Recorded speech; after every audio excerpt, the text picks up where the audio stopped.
Warning. You are now tuned in to 7 Mile Radio. 7 Mile Radio. Warning. You are now tuned in to 7 Mile Radio. 7 Mile Radio. Warning. You are now tuned in to 7 Mile Radio. 7 Mile Radio. Warning. You are now tuned in to 7 Mile Radio. 7 Mile Radio. Yo. Another episode, Truth Talk Nation, 7 Mile Radio, JUDAHAWOKEACE. T Mizzle the Great. Mark from 7 Mile Radio, what's going down, man? It's another one. Word? It's another one, y'all. You know what it is. Man. Sunday, man, pre-election week, so, you know what I'm saying, what's going down? Got the election show, y'all. All of the shenanigans is going down right now. All of the political stunts. Yep, Trump trying to run all of the illegal immigrant alien army. Persuade all the last second votes. He said if they throw one rock, gun them down. He ain't playing, man. That's something that Trump would really do, man. He got it in him, man. You know, he already aggressive in his point, as being the president. So, hey, you better watch out for Trump, man. He ain't bullshit, I don't think, man, with that one. Man, you better know that nigga treating the world like The Apprentice. Fired. That means kill him. Fired them. Fire on them. Fire on them. Don't fire them. Yeah, fire on them. Let them ARs and them AK-47s off, man. It's gonna be ugly. So man, hopefully we're gonna let Aseer get to these topics. We got him on and as a guest today, calling in, man, so he can get to this Aseer back, the election season. Yeah, let's see what he got to say about that. You already know, man. The election season is here, man. It's a hot topic, y'all. So it's gonna be a good show. So Oprah on doors knocking. Shit, man. Y'all got it good down in Georgia. Oprah down there knocking on your door and shit. You know what I'm saying? Come on and vote. A dominantly Republican state too, so. I wouldn't see how is that a predominantly Republican state with so much support of Atlanta and you know what I'm saying, and where they at as far as getting votes, Democrats it's elected. all about voting, man. Who's really voting though? That's what it comes down to. Does it matter? Voting, right, or does it even matter who's voting? That's the big question that everybody want to know, especially the youth. As far as now, I talked to a couple of youth this last week. I mean, people from 21 to 27-year-olds, and most of them they said they never even voted. You know what I'm saying? They never even had a chance or even was interested in voting. I mean, who they gonna vote for, man? Everybody, most of the candidates right now ain't speaking for the youth. They don't even know who they are. You know what I'm saying? So do the vote even matter? You know what I'm saying? What's going on? So that's a big topic that we want to touch on too with Aseer. So we'll see what's going on with that. Man, I know I was watching that one hip hop, the evolution of hip hop on Netflix. People, you need to check that out. That shit's deep, man. On how Luke Campbell helped freedom of speech through the rap game. You know what I'm saying? And if it wasn't for him, they wouldn't be able to curse on the albums right now. So I feel like more rappers need to pay that man homage, because if it wasn't for him going to court for the First Amendment and all that shit, man, people wouldn't be able to say nothing on the track. Yeah, man, it'd be explicit language. The content that you got to say, I mean, you wouldn't be able to say it now. You know what I'm saying? That was proven back in the day with 2 Live Crew, from what they did. It was banned in the USA. Yeah. So, you know what I'm saying? You got to pay homage sometimes, man. They opened the doors for a lot of people. So, it's only right to pay homage to the greats, man, the legends in the game. Yeah, man. They broke down Oakland, man. I didn't know Oakland had so many different sounds, man. It's like 10 different people came up out of Oakland, man, with different styles, different sounds. Yeah, I think they had Humpty, Tupac, Short. They had everything from pimping to revolutionary to all kinds of movements. Dope track, man. The E40 teaching niggas the game. You know what I'm saying? Grammar. The whole nine, man. They was just breaking down Oakland. So, some people check that out. I think it's called The Evolution of Hip Hop on Netflix. You know what I'm saying? There's a lot of history on there, though. I love that history and shit. Give you history lessons and shit, Keep you up on game, Keep everything right, man. Yeah. So, man, what about them Lions, man? What they doing? Man, what's the score about? I think I last checked it was 17-6, third quarter, something like that. But I'm disappointed in the trade they did. They gave away my boy Golden Tate, the number one receiver, led the league in yards after catch for the last couple of years. I mean, it seemed like they just giving up on the season now. You know what I'm saying? We only one game out of first place, so I didn't understand that move. Hopefully we come out with a third round pick next year that'll prove the team. But all that's saying to me is we got to wait a whole another year. How long we got to wait? Well, you know what I'm saying. I mean, if you look at Michigan, man, and what Harbaugh is doing to that team, man, it's taking a few years to weed everything out, get your people in. You know what I'm saying? It's hard for a head coach to just walk in and be successful. You know what I'm saying? You gotta, you know what I'm saying? You gotta get your people in, your personnel, and everything got to be rolling right. You know what I'm saying? So give him a chance. This is first year and shit. You know what I'm saying? Hold up, man. He said he just called, went to voicemail. We got Aseer about to call in, y'all. So should be on now. Tell him to call back. Okay, let me see. But yeah, you just got to get your people in. You know what I'm saying? And see what's going down. Got a caller, y'all. Okay. Aseer. Peace. Oh, how you doing, brother? Welcome on the show. What's going How are on? you, bro? Still ringing. Thanks for having me on again. Okay. Can you hear me? Yeah, I can hear you. Yeah. I can hear you right now. We're trying to figure out why this ringing. How you thing doing, up. my brother? It's T Mizzle. I'm good, bro. This is my brother. How are you, man? Thanks for having me on Okay, again. man. Glad you had me back on the show. Indeed. Sorry about yesterday. Do you need to Caught hang up up and call back? the highway. I said, yeah, sorry about yesterday. No got caught problem. up. Yeah, no problem, man. Aseer, man. We always love, man, when you're on the show, man. You give much knowledge, man, to the Truth Talk Nation, man. You know what I'm saying? So, they love you, man. You got a lot of viewers, so they appreciate you, man. man. So we just Thank you, bro. we wanted to get into this election season. You know what I'm saying?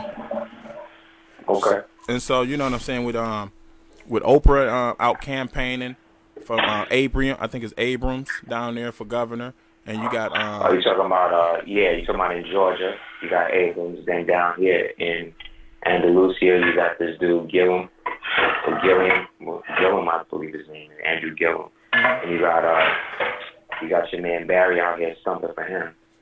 He came out here yesterday, stopped by Wynwood. that's Obama, And, right? yeah, that's Obama. And stopped by Wynwood, and these people losing their minds like Michael Jackson was in his flag. So I thought that was crazy, you know. Yeah. So, they all trying to, hustle and flow their way back into, the good graces of this political animal that they refer to as United States. But, I mean, they all, in the end, most of these people are applying for jobs to Slavery Incorporated. You know what I'm saying? It's not like any of these people are going to do anything for anybody that's not in their constituency. And their constituency represents that pseudo upper 1.1% that most so-called Asiatic people, melanated people, so-called carbon-rich, so-called black people are never really going to get into. Not because they can't, but because they have been economically been worked on to not. And the only way you can come up in that game is if you're playing that game. If you're co-signing it, if you're, willing to allow these people to tell you what you are and put yourself in one of their boxes. So you see all of these so-called black people, I see that. See all these so-called black people out here really, really going hard at the Democrats. And I'm with that. Like, I was one of the first people talking about, the fact that the KKK came out of the Democratic Party.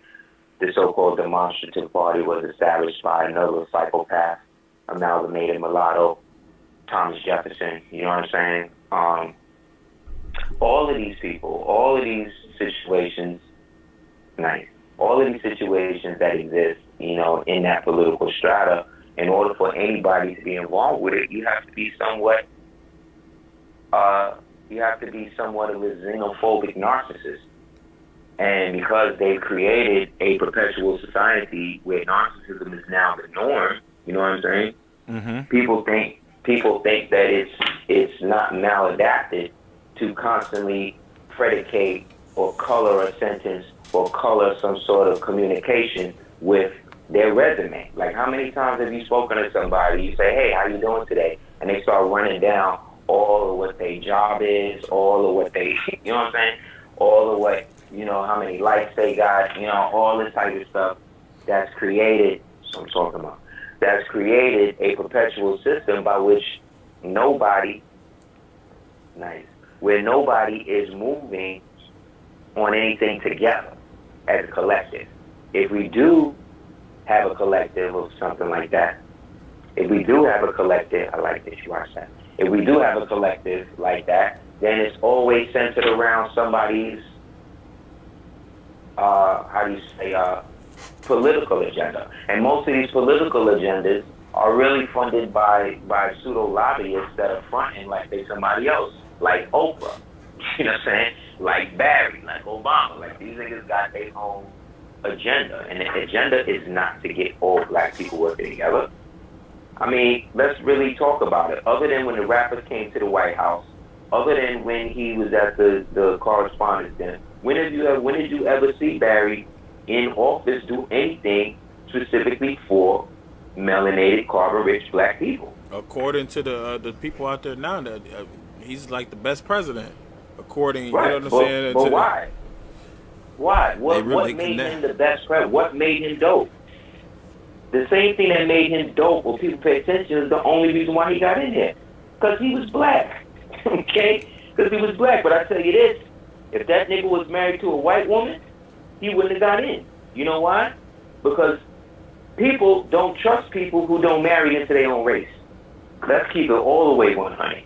You're right. If that nigga was married to a white woman, he would not be president. The only reason why niggas took him is because Michelle, because niggas look at it like, well, shit, if this black woman could be with this nigga all these years, then maybe it must be something good with him. You understand what I'm saying? Because in the end, we want to see all our people together. And it's maladapted to create a system by which the man is not in the archetype of the other person he met. Because anytime you have a people that's deficit like that, you feel something wrong with them. When the last time you seen a bunch of Mexicans talking about they don't date Mexicans? When the last time you seen a bunch of Chinese people talking about they don't marry or they don't date Chinese people? The only idiots that say dumb shit like that is black people, and they expect to be applauded for that shit. Because they are in a perpetual state of usury. No, just wait for your food, okay? You don't need to do that right now. Just wait, Aseer. I know, I'm sorry, I'm talking about something. Just, I'll make you a peanut butter jelly sandwich.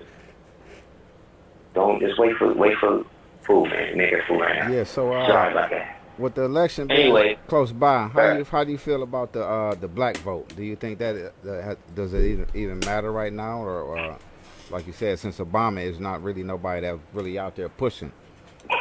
Right.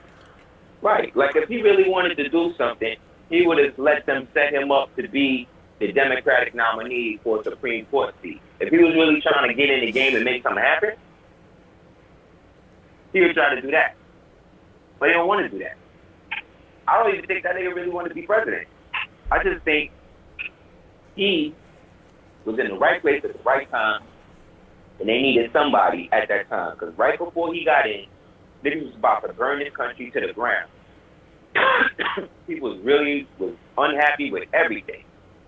And so, in order for them to keep control for a little while longer, they needed to get a shill in there. They needed to do a total, fake right, go left thing.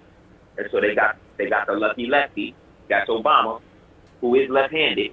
See what I'm saying? Mm-hmm. What they call that? They call that the southpaw. When they bring you something that you wasn't expecting, and now, okay, let's see what happens. And that's what happened. Because one thing about American people in the United States, we love a good story, They love that comeback kid type story. They love to act like They love to act like what they aren't. That's why I think the Rocky movies keep coming back. Yeah, man. You know what I'm saying? They love the Perfect Rocky. example. Perfect example. Right. Now we seeing it in the next generation. You know what I'm saying? It's like the same underdog feeling. We all working together. Like with Rocky, they made us not like Apollo. But when you really look at the movie, if it wasn't for Apollo, Rocky wouldn't have done to aspire to.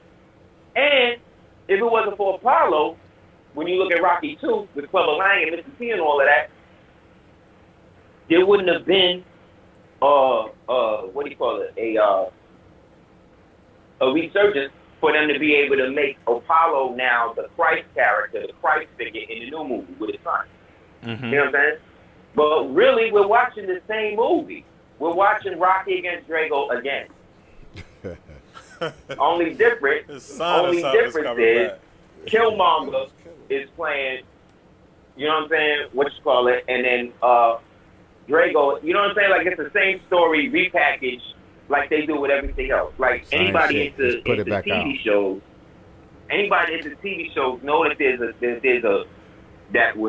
sitcom list, and in it has like different variations of what the sitcom is. And we basically have grown up and watched every version of it. You know what I'm saying? That they can flip back out to us. Because remember, these people don't create nothing. Nothing is being created. Nothing is being manufactured from America the way it used to be. So everything that's coming out of America is somewhat intangible. You understand? Mm-hmm. Whereas the shit that's coming from other countries is actually grounded in some sort of substance. Gold, oil, land. You know what I'm saying? Resources, palladium, cartium, whatever. They going in there to get the substance to bring it back here, right? To get people caught up in the fluff. So it's a perpetual story skit that they've been running for the past 247 years, and it's only now certain people waking up to it. Only now certain people waking up, you know what I'm saying? Whereas everybody else is perpetually in a state of waiting for somebody else to tell them what all of this stuff means. So in that, you have, like you said, the so-called black vote now, everybody busting out, because now they have to change the face of the so-called demonstrative or the so-called democratic or so-called Democratic Party. Because the face of it is up for the past 247 years, 243 years, has been white people grabbing black people by the hand. Right. But with the other hand, them same white people got a noose and a knife and a gun, you understand? Because the Democrats was started by the KKK, by the same niggas who started KKK. Mm-hmm. Right? Whereas in old times, the Republic, right? The Republican was the party for the Asiatics, for the Moors, because we are of the original Republic. The only true Republican can be us. And so they had rappers, you know, put stuff out there like when Jay-Z and Nas did Black Republicans, and then when Jeff Beck did the whole thing about the original founding fathers and then got fired the next week. Like, the story, you know what I mean? Like, they know the real story, but perpetually what's happening is that they are now trying to make it like you being a Republican today as a sellout or something. Right? As a black, right, is a sellout, right, on one hand. Okay. Then you got the other so-called, so in the ancient aspect of the term Republican, res publica, right, meaning representative form of government.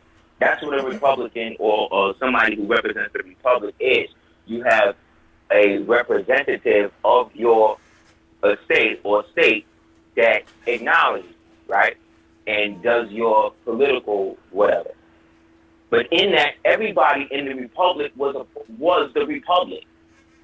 You understand what I'm saying? That's why they say for the Republic for which it stands. Right?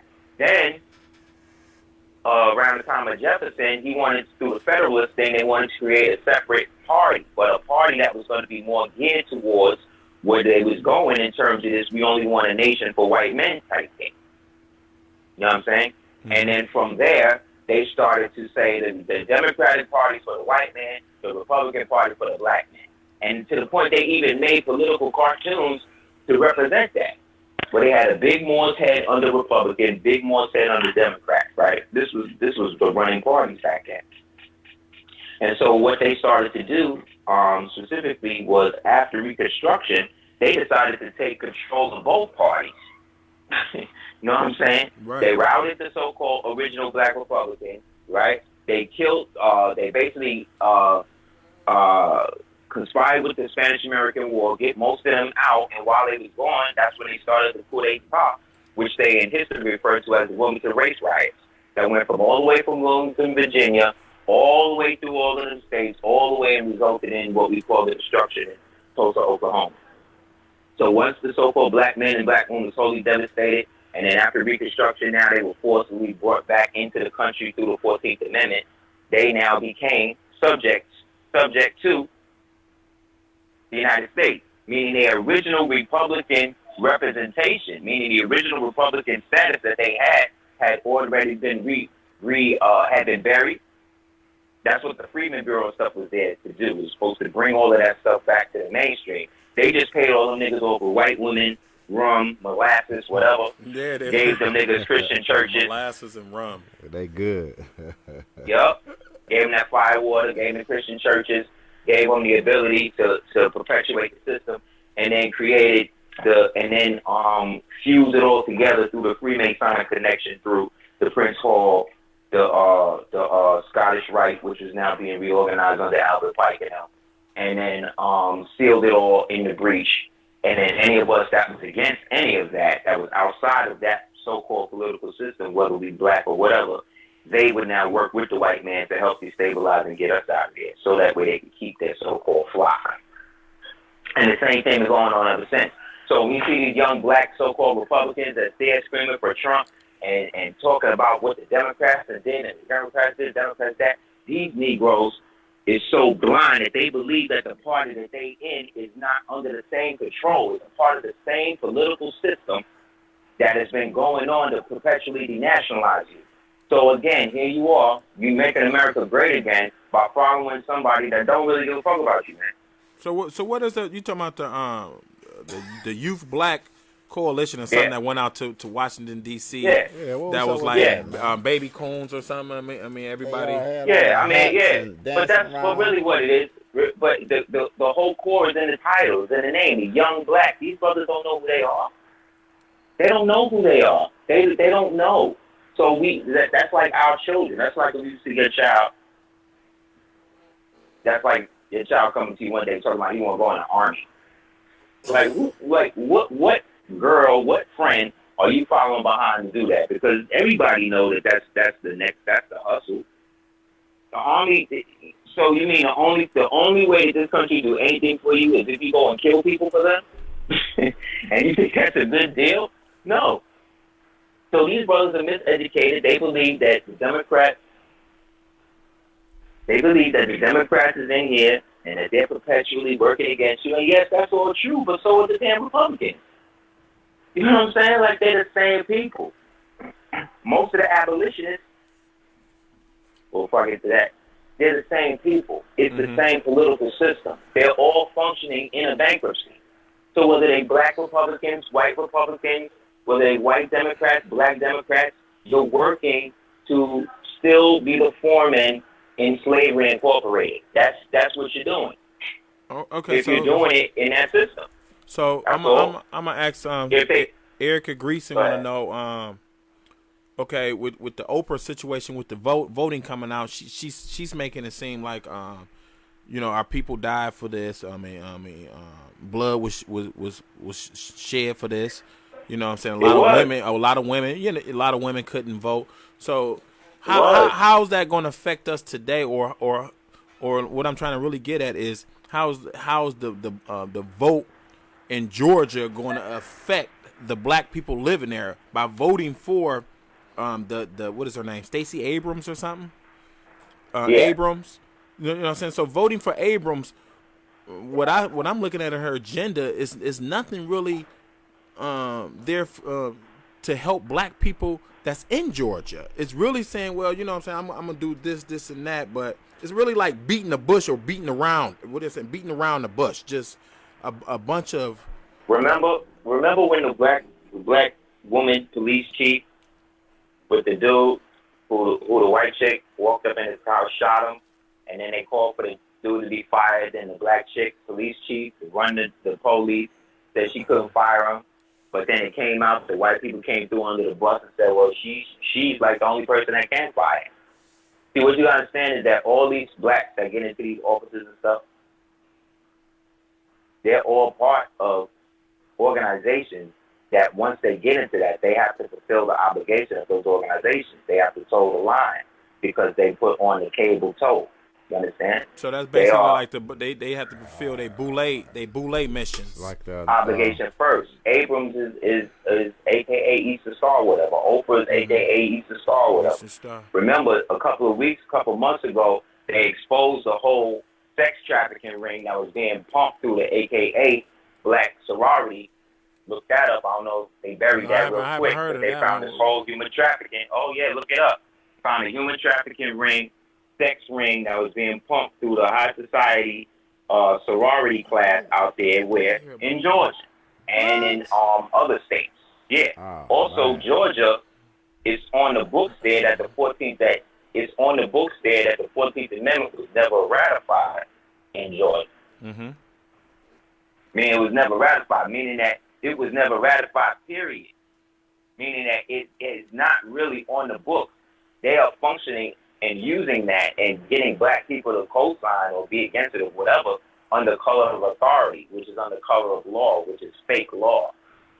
And people like Oprah and these people, instead of banging on that, they would rather get you to integrate into it. So think about this. Think about how much time would have been saved in integration if instead of the blacks went to go to the schools and being bussed out of their communities into these white communities, right? Think about what it would have been like if they took the money for all that bus and whatever and fortified the black communities like they had been doing up until integration. We would have had our own economy and all that. And despite all of that, we still had a thriving economy up until the Black Wall Street coup d'etat.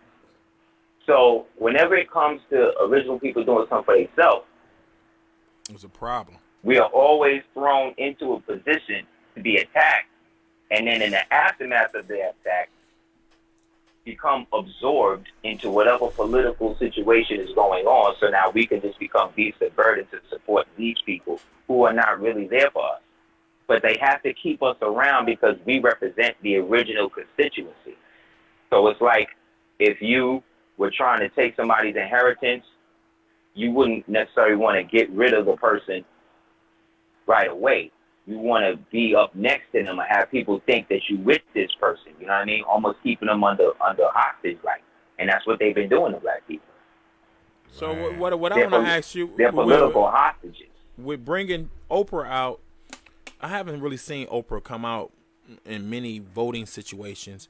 And the only time they bring her out, it seems to ensure you the deal or seal the deal. I think she came out with Barack. I haven't seen her come out with Hillary. She came out with Hillary. That didn't seal that deal. But with this Abrams, it's like they're desperate right now because they like the next 2 years. I don't see nobody really beating Trump because the Democrats really don't have nobody. I don't really see nobody beating this man. They're not gonna have nobody to beat him as far as the presidency. So.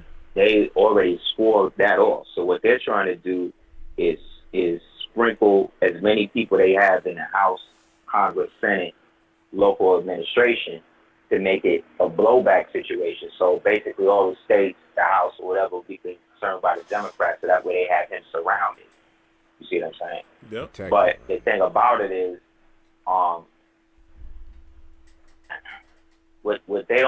I don't think what anybody really understands is that this guy doesn't really care about anyone. You understand? Not just white people, not just black people. He doesn't care about anyone.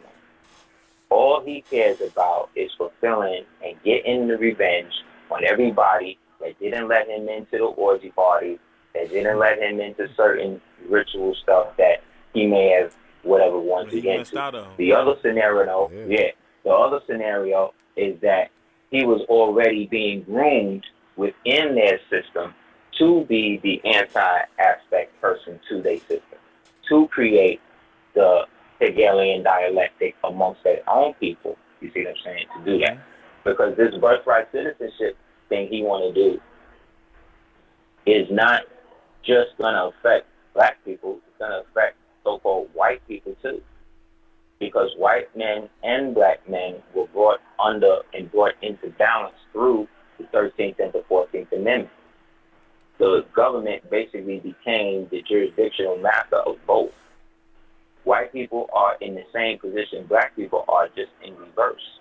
But now the system is turning now where you're going to have to understand what your nationality is to be an American, which means that's a Republican view of how countries and things should be maintained. So now the burden of proof, instead of becoming assumed, instead of the jurisdiction of the United States becoming assumed over you at birth, you now actually will have the right to show and prove which United States you want to be in based upon the Declaration of Nationality you put in, if this birthright citizenship thing goes through. But it could only go through an executive order, which then would mean it is the same type of order that Lincoln did during the war. It's a war amendment. It's a war decree, in a sense. Yeah. So those of us that's in peace and friendship, though, see what I'm saying? This bears no standing on us at all. You know what I'm saying? This really has nothing to do. If you don't identify yourself, so long as you don't identify yourself as under some sort of colorable title, like Indian, like black, like white, like Negro, you can be designated now. So, like, for instance, those of us that's Moorish Americans, under the present, the way that they file their paperwork, the term white means that you have to be of one of the original peoples of North Africa, right? So under that designation, Moorish Americans can be classified as white, the same way they classify Africans as white when they come here, the same way they classify certain Asian groups as white. So of the 64% of people that are considered white in the United States, only, let's say, maybe 10, if not maybe less than that, based on the birth rates now, percent of that, if not less, is actually phenotypically Caucasian people. So the majority of people in the United States that's listed as white is not Caucasian anyway.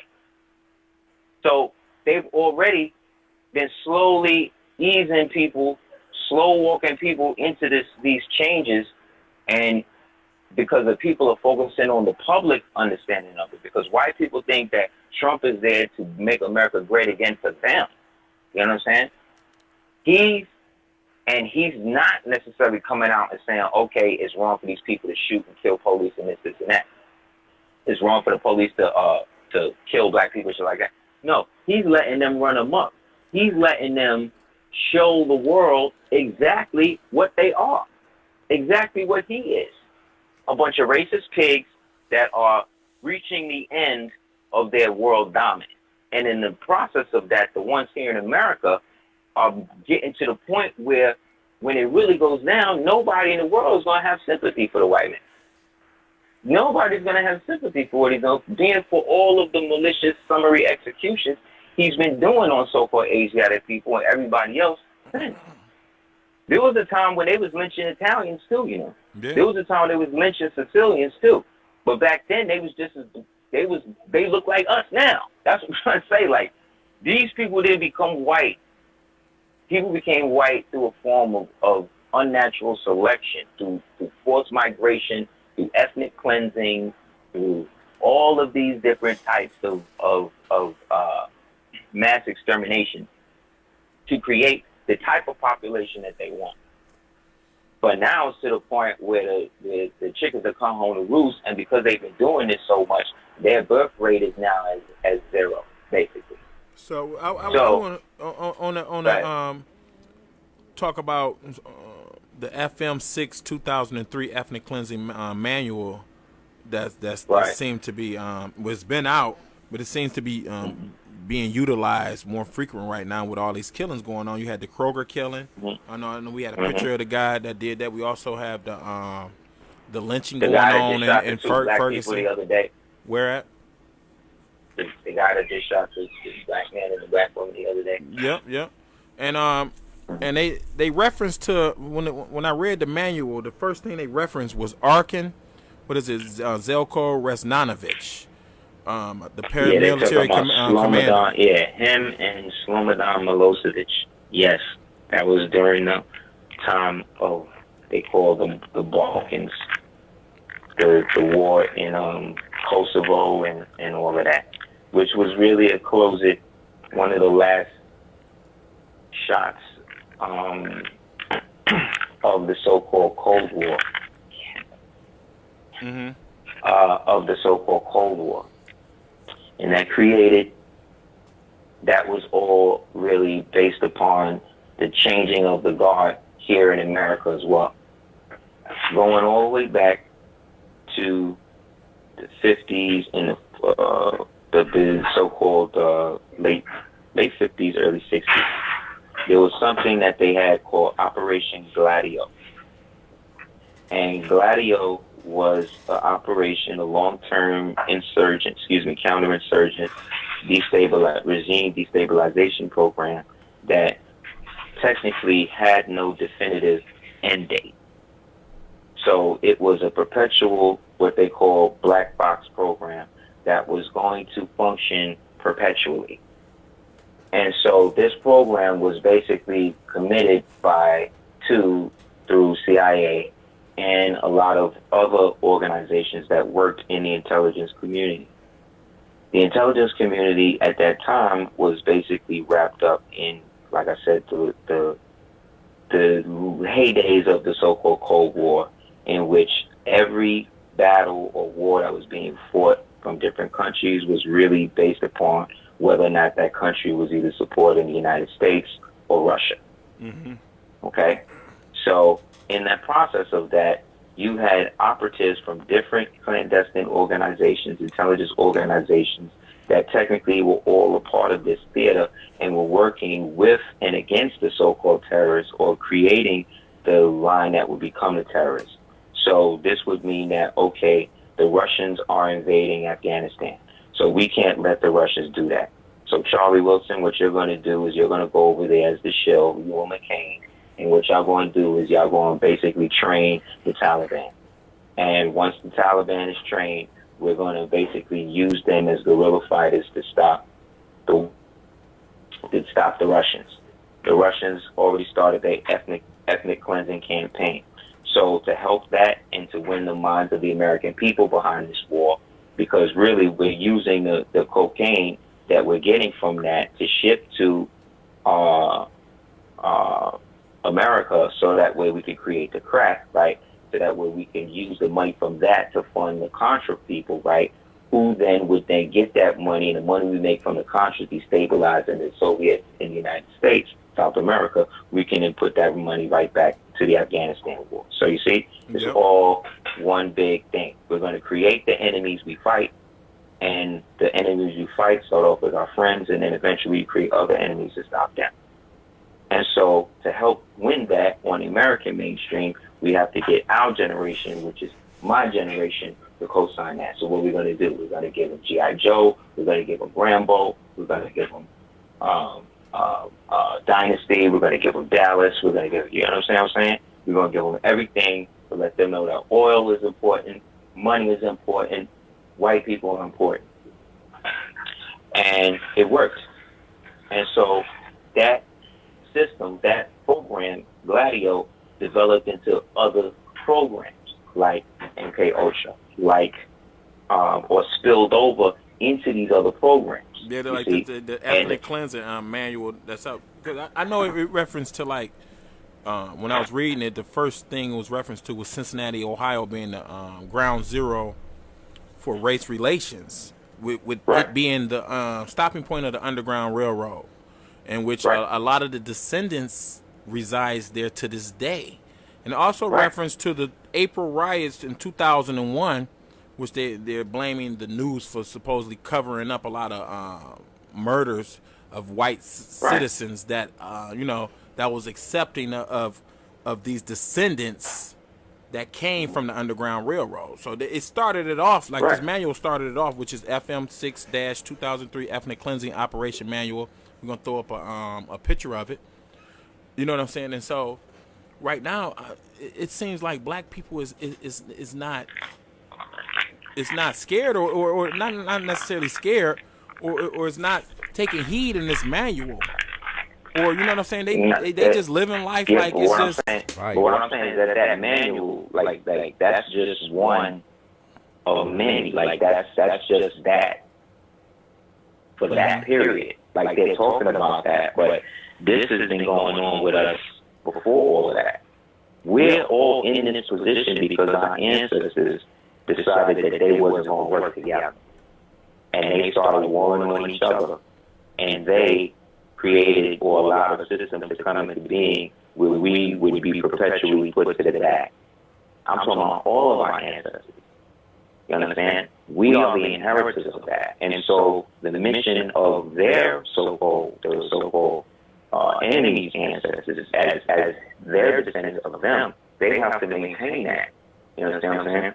It has nothing to do, as much as it is about color and race and ethnic cleansing and wiping people out, it's really about controlling the future. Children represent the future. They represent the physical embodiment of what is to come. So however you retard them, however you break them, however you kill them, you're taking aspects of the potential future of a people, of a specific group, or whatever out. So the byproduct of the human trafficking and all this stuff that you're talking about, like they just found the brother hung behind his mother's house and they tried to say he committed suicide. Yeah, that was the Ferguson, right? Ferguson, yeah. And that was part of the Underground Railroad thing that you're talking about. Because we're dealing with the same people, but these so-called groups, like KKK, like American Nazi Party, like the Hammerstein, the Proud like Boys, NRA, these types of organizations, they have budgets, what they call black budgets, like everybody else, to pay a militia force to buy a bunch of black lifelike masks, to then get guns and then drive through Chicago and then shoot people and shoot babies and then or somebody sees a black man driving away so you think it's a black man. But it's well documented that white nationalists have been using this tactic for years. For years they've been doing that. It's known that white supremacists have high jobs in officials. The FBI put out a report of that in 2016, before the black identity exchange thing. It's been known that they're doing this. What I'm saying is the reason why our people are not in there is because a lot of our people in positions of power and positions of influence is down with these people. They down with it. They have a vested interest to keep this thing going, Oprah. She got all her money with white folk. Why? She about to do a Color Purple musical. Really? We really need that in 2018? We just really need to be reminded again of this perpetual story of how the black man ain't shit and the only person that's there for her is the black woman, and now the black woman is the number one informant against the so-called black man. It's the white man, the white woman, it's the white man, the white woman, and the black woman. That's how they got it. And then everybody else, and then it's the black man. Then the black man, when he now decides to be with a so-called white woman, he's now ostracized. But at the same time, since he's been born, he's been modified and post-hypnotically suggested to want a white woman. Why?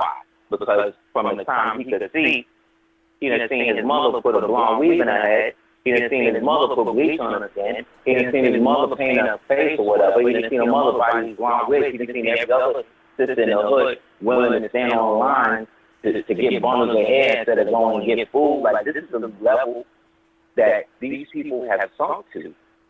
And when I say these people, I'm talking about black men, black women, black children. The fact that we're even referring to ourselves as black in 2018 shows you that it is going to have to be a certain point where those of us that want better do better. And to do that, we have to organize. The only reason why these things are happening is because we're not organized. We're not organized politically. We're not organized socially. We're not organized to the point where we can collectively come to an opinion without berating each other. We're not organized to the point that just because I may closely be this and you may closely be that, we can't work together.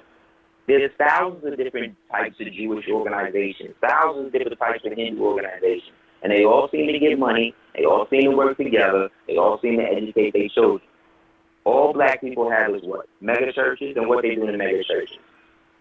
They have sex with each other, they rapping, they beating each other with chairs, they running up and down aisles. Like, you gotta understand. The world is moving to a point where the lunatics is running the asylum. So that killing that happened with that brother we just discussed from the activist son, that is the mirror. That's a mirror type of execution style of the Mossad. Get the movie Munich and look at that movie. Yeah, I watched the movie Munich. Yeah, and remember, it was a long-term, it was part of Gladio. It was a long-term assassination protocol where they would make people forget that it was over. And they would go back and get these niggas 15 years later, 20 years later, 30 years later, 50 years later. You think they ain't doing that to black people since? You think they ain't targeting certain people? That's why you got to stop sending all your DNA into these people. In the beginning, when I first started, it was cool because it wasn't like they were smaller companies. Mm-hmm. Once they seen more, the people started doing that, they started buying that up. So this way they could start selling the biometric information that's attached to that, as well to defense program initiators, people who basically follow the genealogical pedigree of a specific family to make sure that people like that don't come up. Why do you think they targeted Malcolm's grandson like that? Why do you think they targeted what's his name like that? Tupac like that? This is an ancestral war. We think we just fighting the people in front of us. No, we fighting them and the descendants that they work with and the entities that they serve and the entities that they serve. That they all do sacrifices or whatever too. Well, so, I know Vice just did a little episode to where they did an episode with black revolutionary gun owners.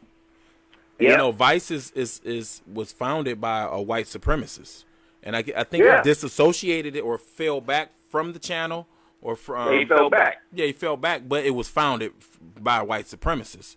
And so, you know what I'm saying, when you have an episode where you're finding black gun owners, it seems like they taking tabs or they showing other. That's what they doing, because they know niggas like being on TV.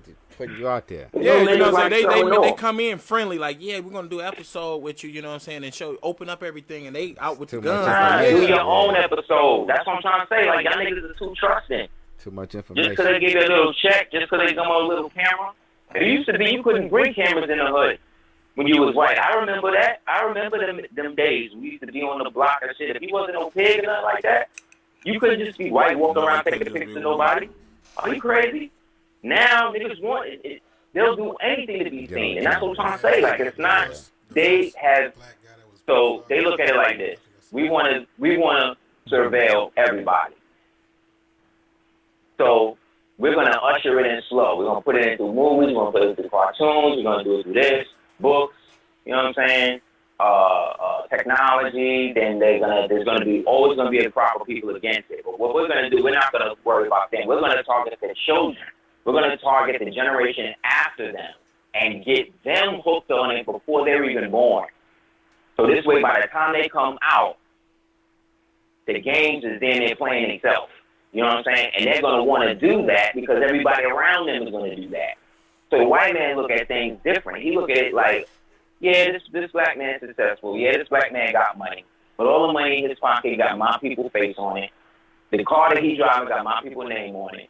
The road that he on is named after somebody that killed his ancestor. Yeah, he wearing a suit, but that suit was designed by Hugo Boss, who was a Nazi, who designed for the Nazi party, okay? You know what I'm saying? Like, this is how he looking at it.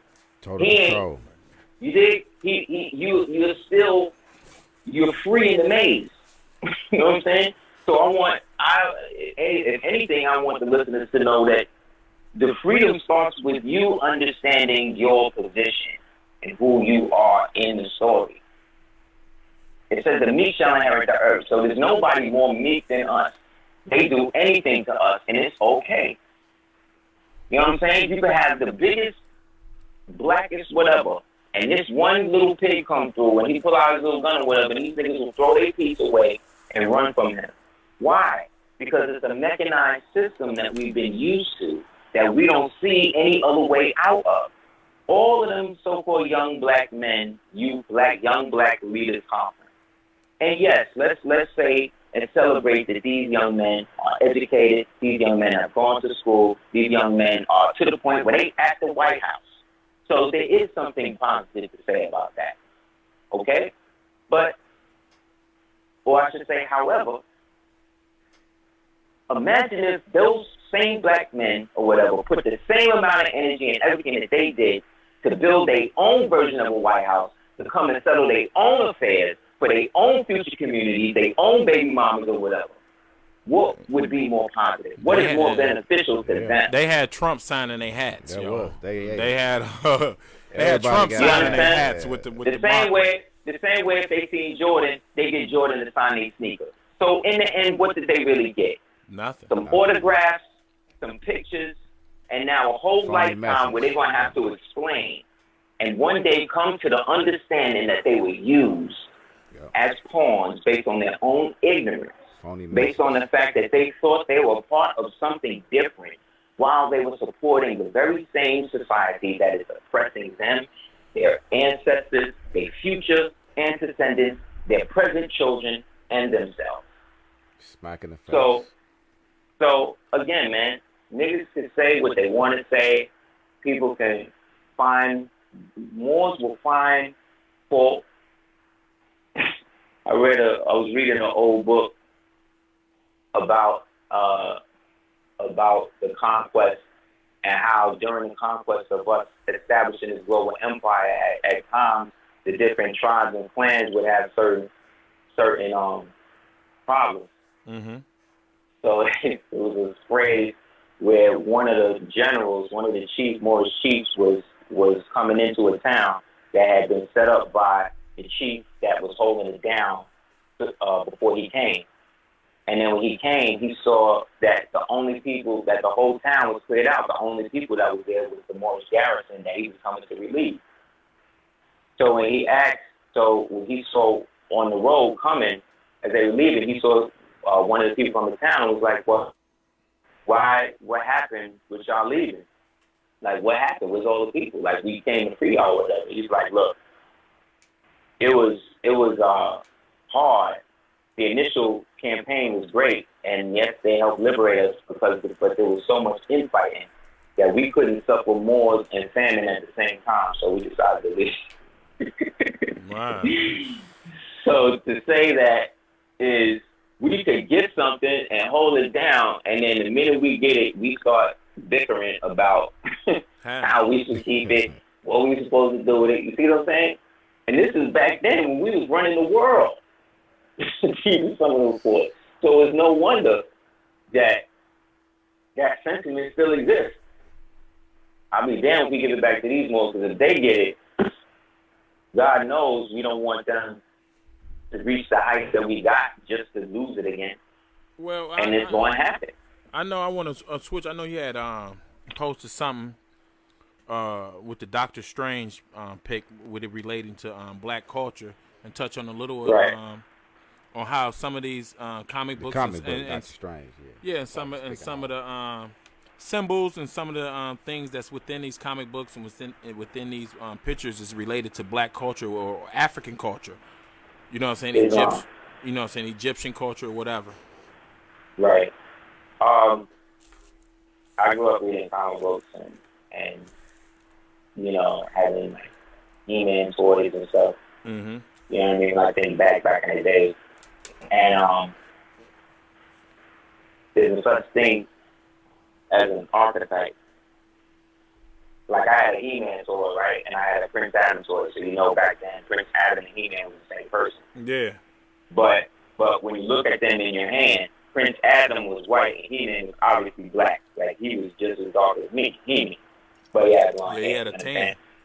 So subconsciously, what that's showing us is the same way in bodybuilders, they'll be so-called Caucasian males or whatever, but then, like, they'll go for their body competitions, and then they'll spray paint the tan on themselves. Because there's something about the black archetype or the melanated archetype, especially in positions of power, it's seen as the most dominant archetype of strength. Masculine.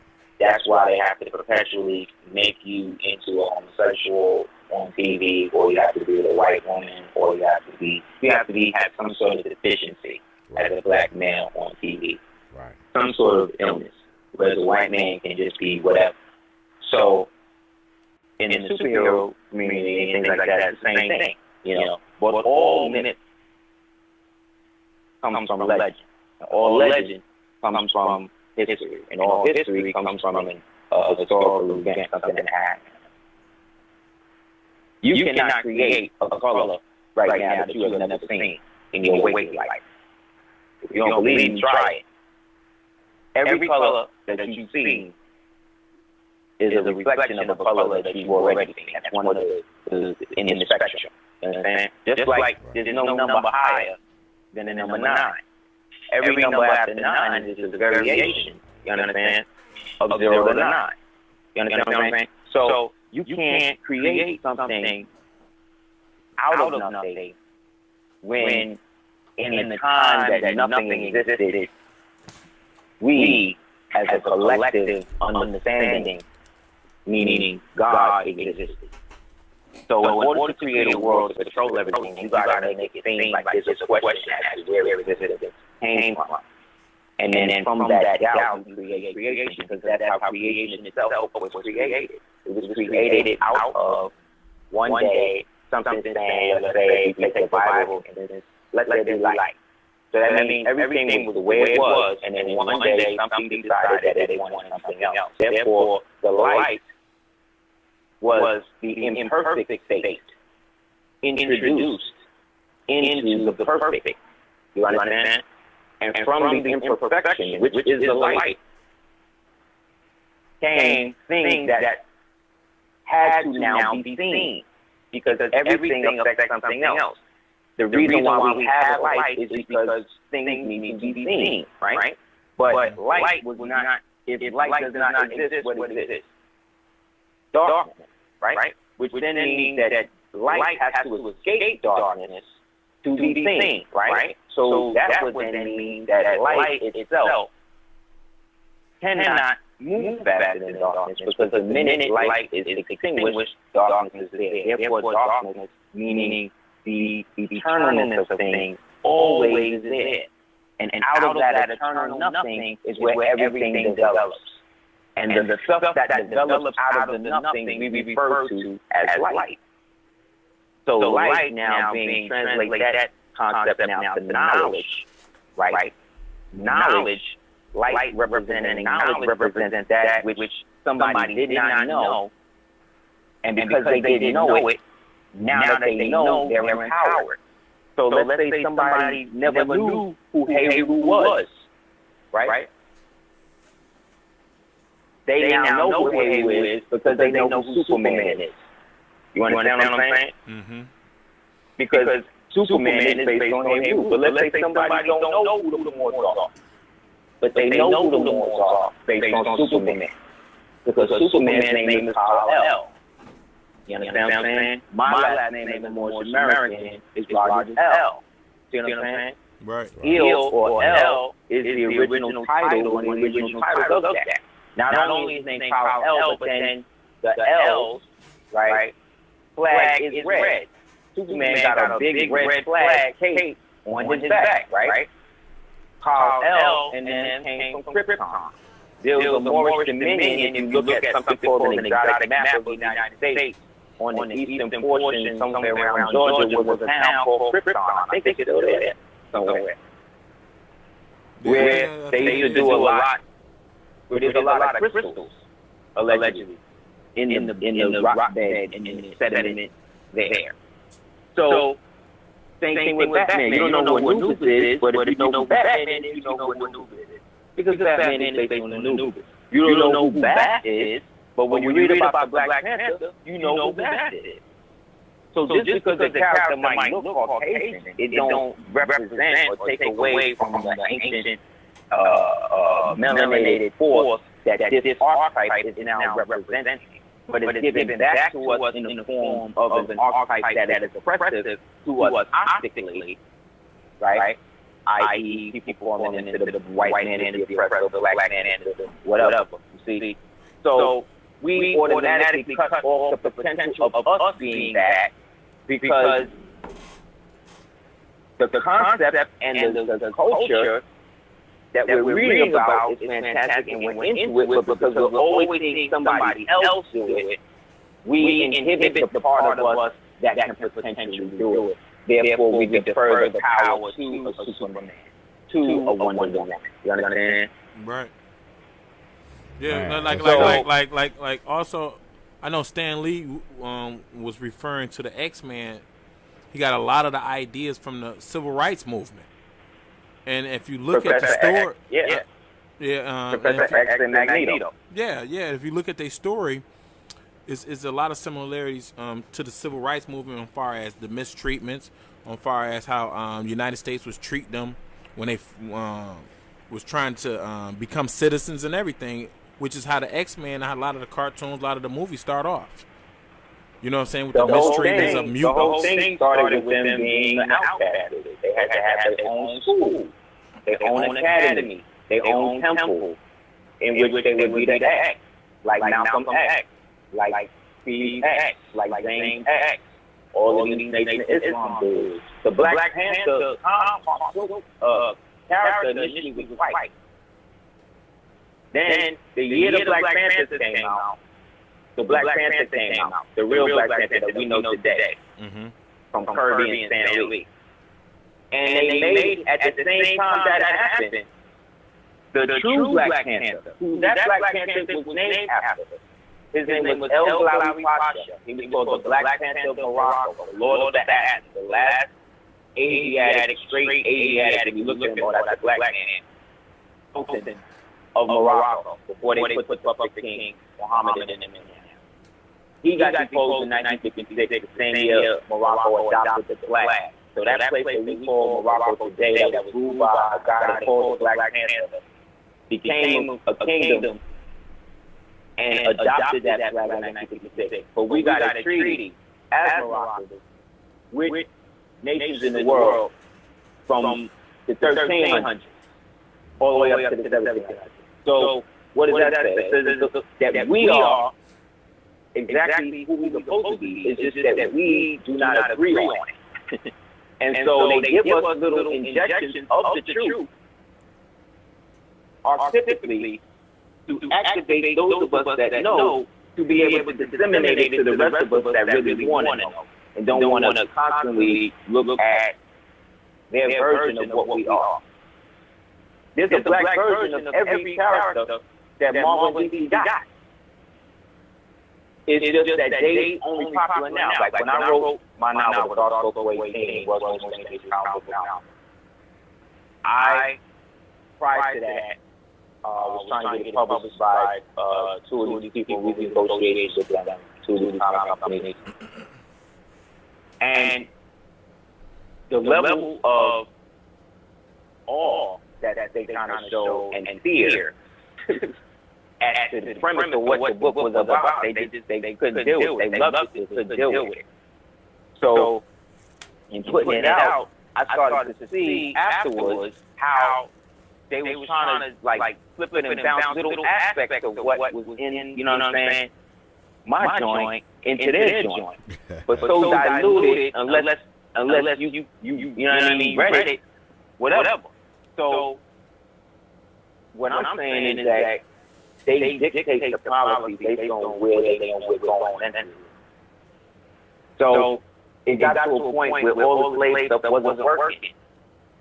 So like I said, when I first came to the community, I started with a series called Science of Superheroes. And I did a book with it to kind of explain the theory. So I did 3 different symposiums on it. Going to be shown in the beginning of the comic industry, Wonder Woman was created by a psychiatrist who himself was into BDSM, which is why you see Wonder Woman always tying somebody up with the lassos and stuff. He was also a psychiatrist. That's why she was good at making people tell the truth. You see what I'm saying? He was also in love with this woman who was the phenotype of Wonder Woman, but she didn't really like him. So she left him for Army dude. This is where Steve Trevor comes in. You see what I'm saying? Yeah. Right. This is the backstory of certain things. Same thing with Betty Boop. Betty Boop was created after a black, Asiatic actress named Marcel something. And this dude saw her and got so enamored, he went and created a cartoon character literally on her. And you can look this up.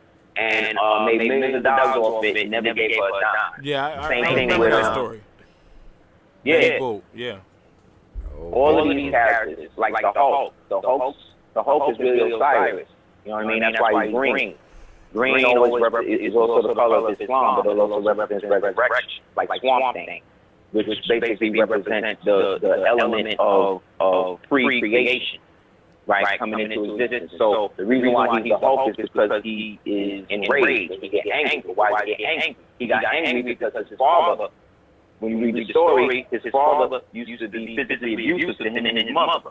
But the father became physically abusive because the father was experimenting, or got experimented on by his, the gamma radiation that he was forced to deal with the army. It was driving him crazy. And then they had it infused in his blood, then boom, he wound up having Bruce. And then because he was going crazy, he became an alcoholic, and then started beating them. And then from there, Bruce started to maintain his anger. So once he actually went into the accident, and the gamma bomb went off, the bomb was actually the activator for the real Peter. You know what I'm saying? The Hulk is actually really Banner. You know what I'm saying? We got it in reverse. People think that Banner becomes the Hulk. No, the Hulk became Banner. You know what I mean? It's the same story of Dr. Jekyll and Mr. Hyde. You see what I'm saying? Always dealing with chemicals, because the root of the whole thing is about chemical manipulation, chemical reaction, and the body, and how these things react through mutation, which is again what the X-Men is about, because they looked at black people as mutations, when really they're the mutations of us. You see? So psychologically, the mind, the subconscious already worked all this shit out. Yeah. So me already breaking it down, this is the side they don't want to get into.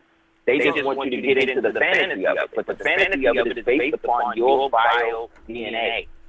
It's based upon the fact that they cannot create anything without you being here. So as much as they want to exterminate all blacks on the planet, it could never happen, because there's more of us than them. So they can never happen. So the only way they can do that is to get as much black on their side to help with the extermination. You understand? Like I said, Hugo Boss still making suits. This nigga used to make suits for Himmler,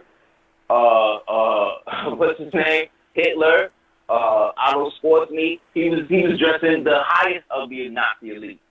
Prescott Bush. Like this is what's going on, man.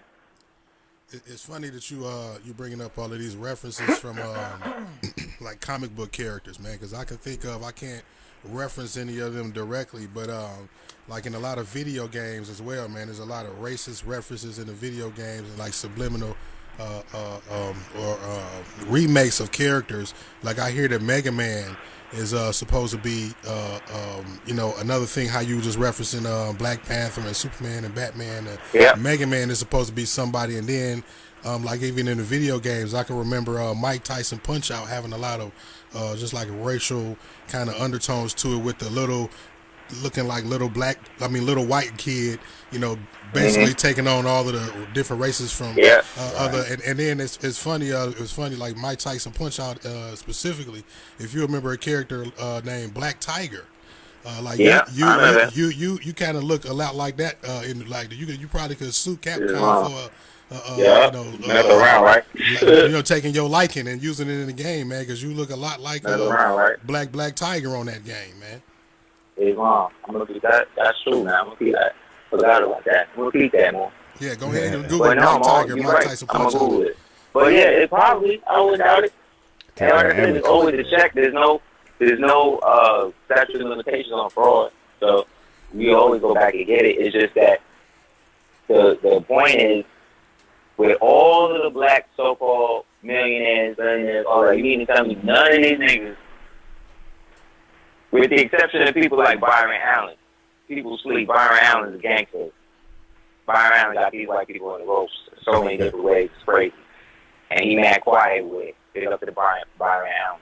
But with the exception of him and a couple of others, these dudes, you think with all the money, all the prestige, all the fame, you think they wouldn't have been able to build their own situation and create their own level of movies equivalent to Hollywood the same way the Nigerians did, the same way the Indians did, the same way every other culture do with their movies? Like, come on, man.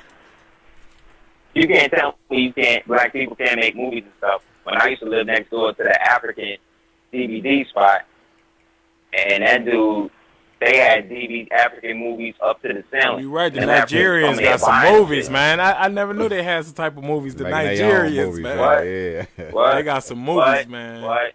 We can't get none. What? You crazy? They get it, B. So what I'm saying is, when you go to the comic store, you don't see the black comics sprinkled up with all of the known comics and stuff, because the comic companies pay to have the first shelves on lock. So all of the stuff that you want to see from independent comics, not just from black people, but from white people, Mexican people, there's a lot of good comics out there. But you're not going to be able to see them because you got to go to the other side. And because there's so many popular titles that they now anchor people in with the movies, you see what I'm saying? You got to be somebody that's into variety to get beyond that, Just like music, just like everything else. Like, everything entertainment-based is political. There's no such thing as non-political entertainment. If somebody telling you they just doing it, oh, I'm just into the art of it, they lying. Every actor in Hollywood, especially when they're making major bank, they know about Lookout Mountain.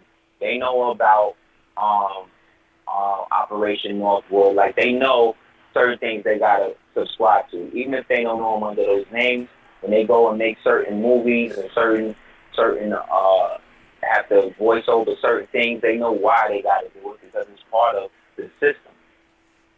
All Hollywood, you can get a book called Pink Swastika. That'll get you into the whole Freemasonic, homosexual, pedophile, Catholic Church, American political system, both post war and after. And then there's another book, The Conspiracy Against Rock. Get that? That ends with the assassination of so-called Biggie and Tupac. And there's another book about the rock and roll dudes. All of these initial, like, y'all heard of the Doors, right? Yeah. Okay, you know Jim Morrison, right? Yep. Jim Morrison's father was the admiral on the ship at the Gulf of Tonkin. For those people that don't know what the Gulf of Tonkin is, Gulf of Tonkin was the false flag event that the United States used to initiate the Vietnam War. He's the guy that executed the op that ushered in the so-called Vietnam era. Jim Morrison's father. That's why Jim Morrison also was the baby father of what's her name? One of the Rothschilds. Yeah, I know. He was dating on the movie. He was dating a witch towards the end. Yeah, right. That's the Rothschild chick, right? Okay, that's the chick connected to the Rothschild. That chick, Jim Morrison, down the Doors. Dunsmore, the drummer, used to go and watch Coltrane at this club in in San Francisco, and would mimic Coltrane's horn patterns with his drum pattern. That's why the Doors' music was so jazz-like, because the basis of the music, who was Dunsmore, was deep into Coltrane. You understand what I'm saying? Right. Coltrane, and what I'm trying. So again, all of this music, all of those bands, the Beach Boys and them, they was getting songs written, produced by Dunsmore, written by Manson. You know what I'm saying?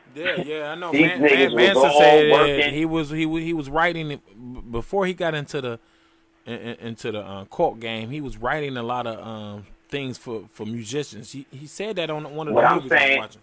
Right, but what I'm saying is that the cult game was the whole thing. That whole music scene that developed in that came out of, or everybody that was a part of what they called the Family International, which at the time was called the Children of God, the Scientologists, the Scottish Rites, that all of that was hooked up and ran through a place called Lookout Mountain. Lookout Mountain was where they was programming these niggas to go out and do all the stuff they was doing to turn everybody into Crowleyites, because Crowley was the first rock and roll dude that was peeing on the crowd, that was banging it and breaking the instrument. Like, he was the guy that what we consider rock, sex, drugs, rock and roll, he was the guy that did that. This is the guy, again, that they all, to this day, if you look at the first A$AP Rocky video, Pesos, you'll see them standing on the street corner in front of the bodega with Crowley shirts on. Wow. Damn. You know what I'm saying? You saying A$AP Rocky? What? Yeah. Go back, look at it. Where they getting Crowley shirts with pentagrams and all this stuff from on 125th Street? Like, come on, man. Like, you gotta order them boys. Damn, that's wild. So again, this is what the children is looking at, thinking is cool. So now when we see them, promoting Satanism as a viable lifestyle option, we're not seeing how normalized it's become. It's become so normalized that it is the binding force with everybody that want to participate in whatever negativity that's keeping this world the way it is. It's a new norm. Yeah. You can't stop these black people from going and supporting Trump or this person or that person. And I don't think Trump is good or bad. I don't think any United States president is good or bad. They're all terrible. They're all narcissists. If you try to be the president of the United States, going all the way back from Washington now, you had to be a psychopathic narcissist with disassociative tendencies and deep sadistic traits that were enforced by early childhood trauma. Like, we think about what it was like for the slave boys and girls to grow up as slaves and be whipped and all of that. But think about for a second what it's like to be a little white boy, a little white girl, to see your friend. You don't know that she's a nigga or a slave or whatever. See your friend that you play with. You don't own her nothing. See her whipped and brutalized by your parents. You see what I'm saying? And then grow up in a system where now you are ritually abused, right? To be able to pass that on to your children's generation. These are the generations of people that voted for people like Trump. When the white man created the term white in 1681, it was applied to anybody and came at a time where they were trying to stop the unification between the poor whites and the indentured Moors and the indentured Moors who were had to work on the plantation system based on whatever monetary thing they fell into. And it was something called Bacon's Rebellion. This dude named Bacon, this Moor named Bacon, came, shut everything down, and first tried to wage war against the traditional Asiatics, meaning Algonquins of the land, the so-called Indians. He tried to bang on them because they had a treaty with the British. And so they settled that, and then they all, them and the poor whites, freed them, and then went and sacked the aristocracy. So from that point, they said, we got to do something to stop this color thing. So they created a system to isolate the blacks, but give the whites privileges. And so it went from whether you was a free Moor or a free so-called Indian or a free black or a free Negro, you couldn't own a Christian slave, a white Christian slave. And if you were a white woman, you couldn't marry nobody that wasn't a white male. But the white males who were the landowners and the land proprietors were able to marry whatever other woman they wanted. So they segregated the black males and then started to put them under the black codes. Because now that the white had been established, they could use the black and then try to get the poor white boys, pay them money to now occupy the position the black people used to be in. So now they going and rounding up the black dudes because now they get to live on the land that's owned by their master, who is this other so-called white man, for 2 cents more or less than the black man. So they all jump on it. Then they start giving them city jobs. See what I'm saying? Then they start isolating the so-called black community, taking more and more land. And then when we rebel, it becomes more of a problem. And then this continues under this now new term, white and black. But the term white that they're using had to be connected to the treaty that allowed them to do business, which was the Treaty of Peace and Friendship, cemented by the Constitution and the Articles of Confederation Association before that. So they use the term white and describe it to mean original peoples of Northern Africa, meaning the Moors that left and were of the original peoples of North Africa, Central Asia, and Europa. And so they adopted that title, white status, and then try to anchor it to the skin, but use the so-called ancient Moroccan connection to keep them from falling out of favor with the other so-called traditional Moorish nations that they're now either at war against or they're trying to find ways around whatever treaty they made to eventually take them over as well. So add another 100 and 250 years to that. Here we are. So now Trump say he wanted dead birthright citizenship. Yeah, he just said that the other day. He wanted the birthright. So how does that work for citizens that's already, like, say you got a citizenship 10 years ago? I mean, can he revoke old citizenships? A U.S. citizen is a national. A national is somebody that has pledged allegiance to a state. That state is whatever. It's not necessarily a particular state. It could be a state of mind, a geographic state, whatever. So in our case, as Moors, our state is, let's say, Al-Morocco, or the Al-Maghreb Al-Aqsa, which is the Morocco of the farthest west, designated by the so-called treaties that existed prior to even the Constitution of the United States. So in that, we have a designated areas that we were known to be at, and this area was pledged as fealty under the person who was ruling this side of the world at the time, or who had influence on this side of the world at the time, for whatever reason. And so, as subjects of a foreign power, we, the original Asiatics born on the land with ancestry throughout the world, have a state that we are already a part of, right? So in that, we can be U.S. citizens, i.e. which are nationals, i.e. which are Moorish Americans, right? But when you are a citizen of the United States now, you are now subject to the United States and the designation of the United States that began in 1871. So they're saying when they dead birthright citizenship, they're getting it from that perspective. So if you are a so-called citizen of the United States that falls under the Organic Act of 1871, they can take your joint. But if you have a nationality that you have already put on the record, we've been saying this since 1913. You know what I'm saying? The prophet said in 1920, just because you're born here, don't make you a citizen. He also said, I'm going to make the European tell the truth. So when Donald Trump say, I'm going to bed birthright citizenship, just because you're born here don't make you a citizen, who is he echoing? He echoing what we don't already know from the beginning. So these blacks now, these Indians now, right? These are all misnomer words of art that came into actual legal precedent and actually really have no legal precedent. You can't legally be an Indian.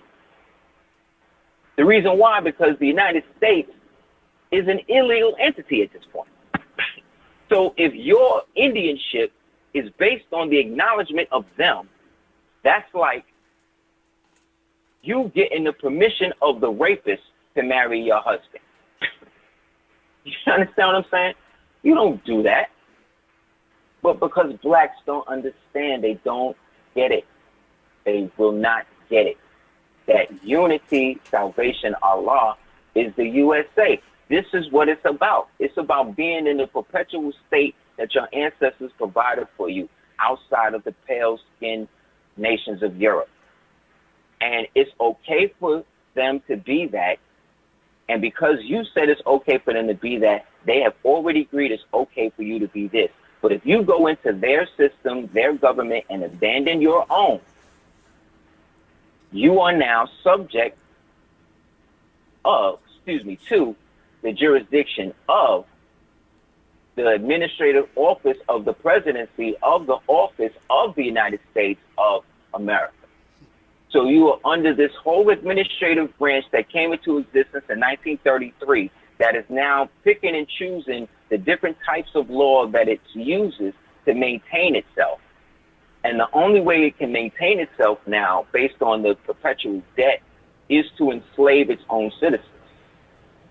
So those of us that are in the republic, the true Republicans, we understand that this has nothing to do with us, because I've already put my nationality on the record with the geographic domicile of where it's at. They have something in almost every state called a declaration of domicile. A simple form that, filled out properly, anchors you to the land, especially if you already have your nationality in place, because then what it does is it makes it that you are not a resident within the corpus, the corpus delicti, the vox populi, which is the vulgar public that they have already declared as enemy to itself. So the only U.S. citizens that exist really in their legal definition are anybody that works with and for the federal government. Anybody else, the other aspect of that is those in what they call the outlying islands, the Mariana Islands, the Philippines, American Samoa, the Virgin Islands. So let's say you're not that. That means the part that they have not referenced in any of those two parts is what you are. And because they cannot reference it directly, you see, because to do that, to acknowledge, like, they exist as a corporate fiction.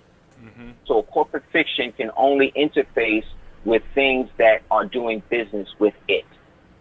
So whatever it's doing for the public good, there is always a monetary value attached to it, like any government. But the United States government, which is supposed to be Republican-based, has a checks and balance system that has been overridden through this mirror United States that we've been all in, which is why it's so foreign to what we're taught or what we thought it was. So the purpose of this United States was to dumb down the public to the point that they become manageable to be herded into the so-called New World Order system that they've been trying to do. Wow. We all grew up knowing that. So once we've understood that, we look as to where they got the basis from this. The basis of this came from the old Prussian government that was deposed, where they established what they call kindergartens, where they would dumb down the children generationally to keep the monarchy in control. But the monarchy at that time had been bleached out and inbred, so they was all basically going to die out anyway. And a lot of them did. But here in the United States now, with the ascendancy of this huge caravan of people coming from all of the states that the United States broke during the 60s, 70s, and 80s, you see what I'm saying, through their political gladio-based destabilization situations, killing Allende, putting Pinochet in, ushering in all of those years of genocide. You see what I'm saying? These are all parts of the manual, again, that you're talking about. But that manual, really, if we really want to get into it, that manual comes all out of the mind of a guy named Ignatius Loyola. Man, we gotta. My time is up, Aseer. I mean, you know, you spread so much information, man. You know, so you know we gotta have you back, man, once more again, man. Yeah, inshallah, man. So get a people your Instagram, your information, your shout out. Yeah, man, thank you. Yeah, everybody, you can email me at houseofl@hotmail.com. You can check out the book I wrote, The Dark Stuff 418. I have it on e-version right now. You can go to a site called www.gumroad.com and type in Aseer the Duke of Tears in the search, and you can check it in there as long as a lot of the other classes I have. Check me out on YouTube. Please subscribe to Aseer the Duke of Tears. What else I got? You can check out www.aseerthedukeoftears.com for some of my older work, as well as check out www.cordobaorganics.com. It's a great Cordoban-based, Moorish-based skin care line. It's been healing people. It's been working. It's really good. Also, again, man, if you want to participate in online classes that I do usually Sunday nights, you can hit me up at houseofl@hotmail.com. So again, brothers, thank you again.